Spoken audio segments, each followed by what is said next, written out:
नमस्कार दोस्तों, स्वागत है आपका एक बार फिर से विज्ञान प्रयोगशाला चैनल में।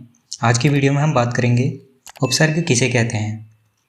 उपसर्ग की परिभाषा: ऐसे अव्यय या अविकारी शब्दांश जो किसी मूल शब्द के पहले या आगे जुड़कर उस मूल शब्द का अर्थ बदल दें अथवा उसके मूल अर्थ में परिवर्तन कर दें, ऐसे शब्दांश उपसर्ग कहलाते हैं। इन शब्दांशों का स्वतंत्र रूप से प्रयोग नहीं किया जाता है, जैसे प्रति प्लस कूल प्रतिकूल, जिसमें प्रति एक उपसर्ग है और उसके साथ एक और शब्दांश कूल जोड़कर एक शब्द बनता है प्रतिकूल। उपसर्ग के प्रकार: हिंदी भाषा में उपसर्ग 4 प्रकार के होते हैं। पहला, संस्कृत के अव्यय। दूसरा, संस्कृत के उपसर्ग। तीसरा, हिंदी के उपसर्ग। चौथा, अरबी, उर्दू या फारसी के उपसर्ग एवं विदेशी उपसर्ग। संस्कृत के उपसर्ग: प्र, परा, अप, सम, अनु, अव, निस, निर, दुस, दुर, वि, आड़, नि, अधि, अपि, अति, सु, उत, अभि, प्रति, परि, उप। संस्कृत भाषा के उपसर्गों का स्वतंत्र रूप में कोई अर्थ नहीं होता है, किंतु यह धातु अथवा शब्दों से पूर्व जुड़कर शब्दों का अर्थ बदल देते हैं। संस्कृत उपसर्गों का हिंदी में अपना अर्थ होता है। हिंदी भाषा में संस्कृत के कुछ उपसर्ग निम्नलिखित हैं।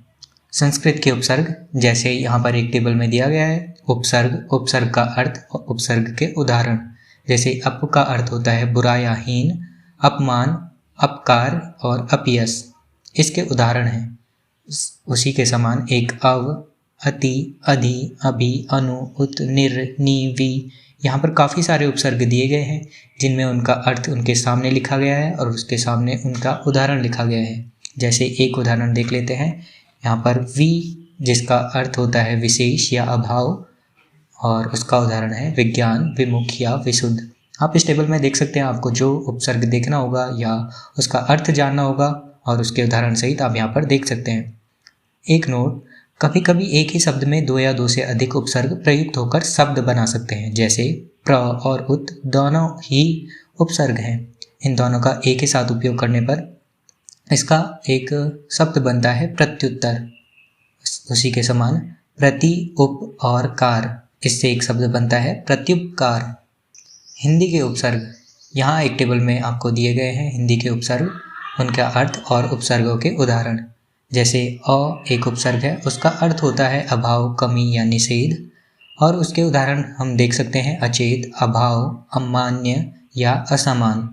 उसी के समान अन भी एक उपसर्ग हिंदी का है जिसका अर्थ है अभाव, कमी या निषेध, और इसको हम उदाहरण के तौर पर देख सकते हैं अनपढ़, अनहोनी, अनजान, अनर्थ या अनभिज्ञ।